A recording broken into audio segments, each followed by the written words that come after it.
invited to speak, giving the case for the existence of God on a college campus to the Atheist Club there. And I went through a defense of theism and so on, but I went back to the Romans passage and I said, now I'm happy to try to discuss with you all the intellectual questions that are involved in trying to prove and demonstrate the existence of God. But I want to put my cards on the table up front and tell you, in light of what the apostle teaches here, I'm persuaded that I'm carrying coals to Newcastle because you already know very well that there's a God, and your problem is not that you don't know that God exists. Your problem is you hate the God that you know exists. So your problem's in the final analysis not an intellectual one, it's a moral one. So you got to know that's where I'm coming from. Well, they were ready to tar and feather me, you know. What was their reaction? Oh, they were apoplectic. They were absolutely furious about it. But again, what I was referring to was that Paul's teaching in Romans 1, where he makes it clear that God has revealed himself through the creation to every human being, and that revelation is not obscure, but that it is, in the Greek, phaneros, the Latin manifestum. It's manifest, it's clear. And there are some theologians who say, yes, there is a clear revelation of himself from God that he gives in and through nature or through the created order. But because of the sinfulness of human beings and our fallen nature and the effects of sin upon our minds, that revelation doesn't get through. We block it, we suppress it, we flee from it, so it never really gets through. But that's not what Paul says, because the judgment that he expresses there is this: knowing God, they refuse to honor him as God, nor were they grateful. This is the basis for the universal indictment of the whole human race under the wrath of God. Not because the one excuse that is taken away is ignorance. No one on the judgment day can plead ignorance of God because he has revealed himself, and that revelation gets through.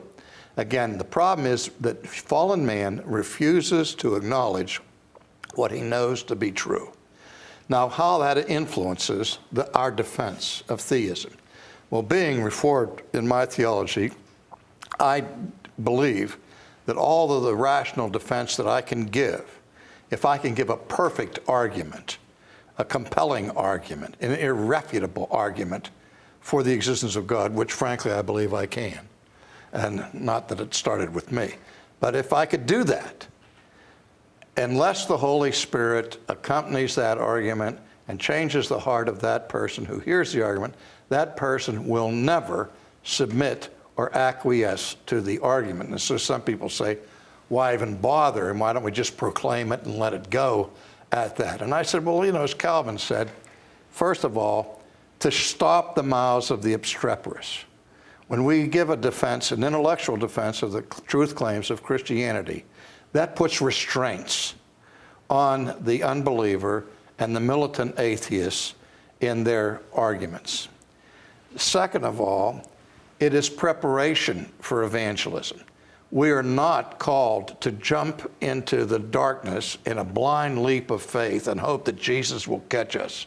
The faith that we propose and the gospel that we preach is one that is not learned by the actions of reason alone or by what we call rationalism, but the content of the gospel is reasonable.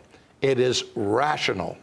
And really, the person can't submit by faith to something with their heart that the mind tells them is absurd. I don't ever ask people to jump into the absurd or jump into the darkness. We ask them to jump out of the darkness and into the light. And so there is a place there for the defense of the faith as prolegomena to the preaching of the gospel. And also, you hear all the time about young people who are raised in the church, make a profession of faith, they go to college and they have an unbridled assault against their faith by the skeptical professors in the classroom. And one of the tasks of apologetics, or the intellectual defense of the faith, is to undergird the Christian. I can remember when I was exposed to all of that kind of stuff as a college student, as a seminary student, I couldn't always answer the questions that people raised, but I knew people who could. And so I was grateful to God that we had scholars in the Orthodox Christian faith who gave a compelling intellectual defense for the truth claims of the Christian faith. Because if we're in doubt and our faith is mixed with doubt, we're less confident, we're less bold, we're less aggressive in the proclamation of the gospel. So these are just a few of the reasons why we continue to be engaged in this enterprise.